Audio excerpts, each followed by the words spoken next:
शरद पवार आणि उद्योगपती गौतम अदानी पुन्हा एकाच मंचावर आज येणार आहेत। आज बारामतीमध्ये उद्योगपती गौतम अदानींच्या हस्ते शरद पवारांच्या एआय सेंटरचं उद्घाटन हे पार पडणार आहे आणि यासाठी उपमुख्यमंत्री अजित पवार यांच्याकडून विद्या प्रतिष्ठानमधील कार्यक्रम स्थळाची पाहणी करण्यात आलेली आहे।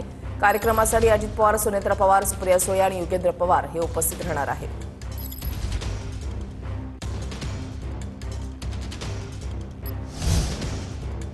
मुंबई महापालिकेसाठी शिवसेना भाजपच्या जागावाटपावर आज शिक्कामोर्तब होणार आहे। 207 जागांचा तिढा सोडवल्यानंतर उरलेल्या 20 जागांवर चर्चा होणार आहे। उपमुख्यमंत्री एकनाथ शिंदेंसोबत मुंबईतील 20 जागांवर प्राथमिक चर्चा झाली। मंत्री आशिष शेलार, उदय सामंत आणि राहुल शेवाळे यांनी चर्चा केलेली आहे। आज मुख्यमंत्री देवेंद्र फडणवीसांसोबत अंतिम चर्चा होणार आहे। उपमुख्यमंत्री एकनाथ शिंदे, मंत्री आशिष शेलार आणि उदय सामंत मुख्यमंत्र्यांसोबत चर्चा करतील। मुंबई पालिकेसाठी आणखीन एक आघाडी होणार आहे। मुंबई पालिका काँग्रेस आणि वंचित बहुजन आघाडी एकत्र लढणार अशी सूत्रांची माहिती आहे। आज सकाळी पत्रकार परिषदेमध्ये घोषणा केली जाणार असल्याची सूत्रांची माहिती आहे। वंचित बहुजन आघाडी काँग्रेससोबत 40 ते 45 जागा लढवणार अशी सूत्रांची माहिती आहे। नरेश मस्केंच्या मुलाला उमेदवारी देण्यास विरोध होतोय। आनंदनगर प्रभाग क्रमांक 19 मध्ये आशुतोष मस्केंच्या उमेदवारीला शिवसैनिक विरोध करतायत। शिवसैनिक आणि नागरिकांकडून जोरदार घोषणाबाजी करण्यात आली। प्रमोद गोगावलेंना उमेदवारी द्या, शिवसैनिक आणि नागरिकांची मागणी आहे। प्रमोद गोगावले प्रभाग क्रमांक 19 मधून इच्छुक आहेत, तर पक्ष जो उमेदवार देईल त्याचा आम्ही प्रचार करू, असं वक्तव्य नरेश मस्के यांचा मुलगा आशुतोष मस्केंनी केलंय। कुणाला दुसऱ्या संधी डावलून मला मिळाले पाहिजे असा माझा प्रयत्न नाहीये।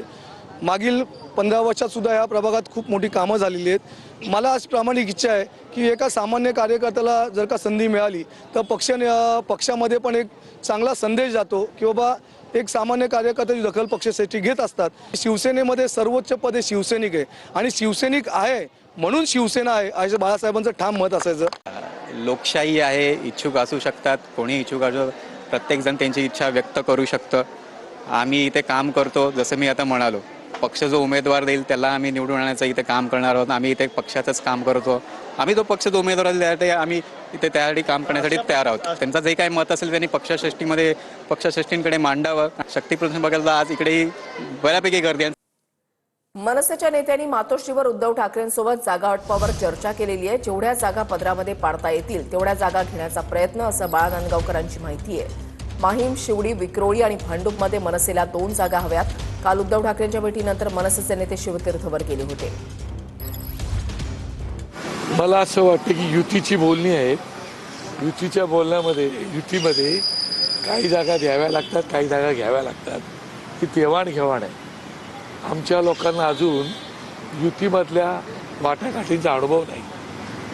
आम्ही आमचा जो काय थोडा अनुभव आहे त्या अनुभवाप्रमाणे युतीची वाटाघाटी आम्ही करतो आहोत। त्याच्या जेवढ्या पदात पाडून घेता येतील तेवढा पाडून घेण्याचा प्रयत्न आम्ही करतो आहोत। उल्हासनगरमध्ये माहितीबाबत प्रश्नचिन्ह निर्माण झालंय। दोस्ती गठबंधनाच्या जागा वाटपासंदर्भातील पहिली बैठक पार पडली आहे। शिवसेना, टीम ओमी कलानी आणि साई पक्षाचे पदाधिकारी उपस्थित होते। बैठकीमध्ये सर्व 78 जागांबाबत चर्चा झाली। भाजपचा जागावाटपामध्ये सहभाग नव्हता। सुधाकर खारेच्या कार्यकर्त्यांची सुनील तटकरेंनी भेट घेतली आहे। सुनील तटकरेंनी कार्यकर्त्यांना शांततेचं आवाहन केलंय। माध्यमांना प्रतिक्रिया न देण्याच्या सुनील तटकरेंनी कार्यकर्त्यांना सूचना केल्यात। सुधाकर खारे खोपोलीच्या मंगेश काळोखे हत्या प्रकरणातील आरोपी असून तो सध्या फरार आहे।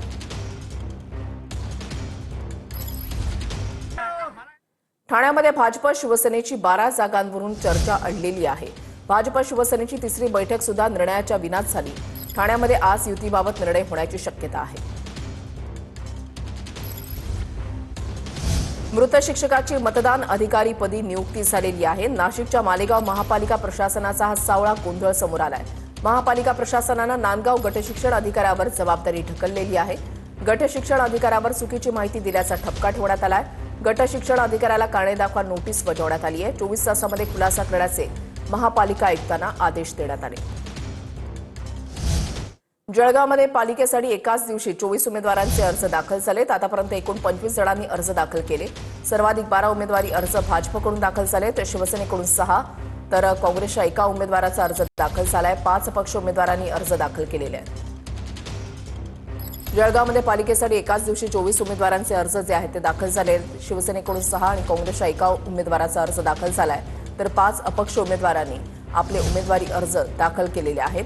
जळगाव पालिकेसाठी एकाच दिवशी 24 उमेदवारांनी आपले अर्ज दाखल केलेले आहेत आणि आतापर्यंत या ठिकाणी एकूण 25 जणांनी अर्ज दाखल केलेले आहेत.